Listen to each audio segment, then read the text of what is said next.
اعوذ باللہ من الشیطان الرجیم بسم اللہ الرحمن الرحیم۔ حضرت امام شافعی رحمۃ اللہ علیہ بہت بڑے عالم گزرے ہیں، بہت بڑے حکیم تھے، بڑا حکمت کا چرچا تھا، ڈنکا تھا۔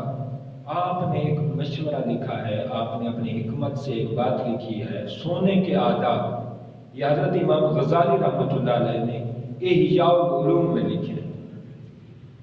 سونے کے آپ نے فرمایا 4 طریقے ہیں، 4 طریقے سے بندہ سوتا ہے۔ ایک سیدھا، بالکل سیدھا لیٹ کر آسمان کی طرف آنکھیں، اور ایک سونا ہے دائیں پہلو پر، ایک سونا ہے بائیں پہلو پر، اور ایک سونا ہے الٹا۔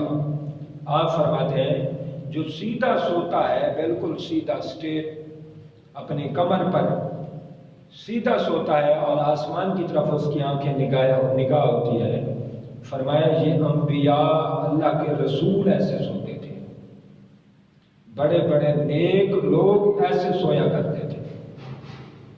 تو لہٰذا ہمیں سونے میں اس طرح زیادہ سونا چاہیے تاکہ انبیاء کا طریقہ، وہ انبیاء سو کر بھی خدا کی قدرتوں میں گم رہتے، ستاروں کو دیکھتے، چاند کو دیکھتے، آسمان بغیر چھت کے، بغیر ستونوں کے محفوظ ہے، تو اس کی قدرت میں گم رہتے، اس کی قدرت میں فہم و فکر کرتے رہتے، تو وہ سو کر بھی عبادت کے اعلیٰ معیار پر رہتے، عبادت کے اعلیٰ معیار حاصل کرتے۔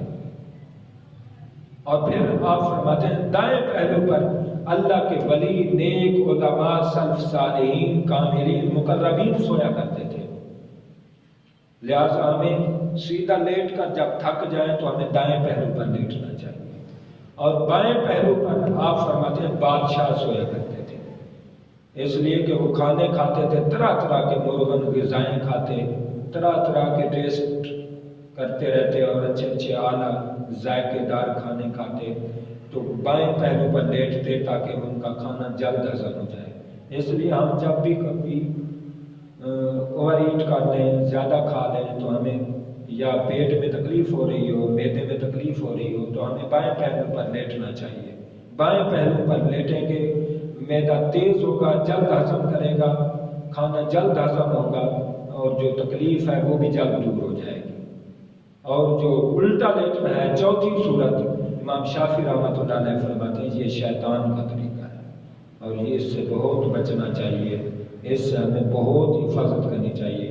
ہم زیادہ سیدھا سوئیں، دائیں پہلو پر سوئیں، اگر زیادہ کبھی ضرورت پڑے تو بائیں پہلو پر بھی سو سکتے ہیں۔ یہ امام شافعی رحمۃ اللہ علیہ، آپ کے اللہ پاک درجے بلند فرمائے، اور جو آپ نے ہمارے لیے یہ وصیت اور نصیحت لکھی ہے اور کرم نوازی فرمائی ہے، اللہ پاک ہمیں سمجھنے کی، اس پر عمل کرنے کی توفیق نصیب فرمائے۔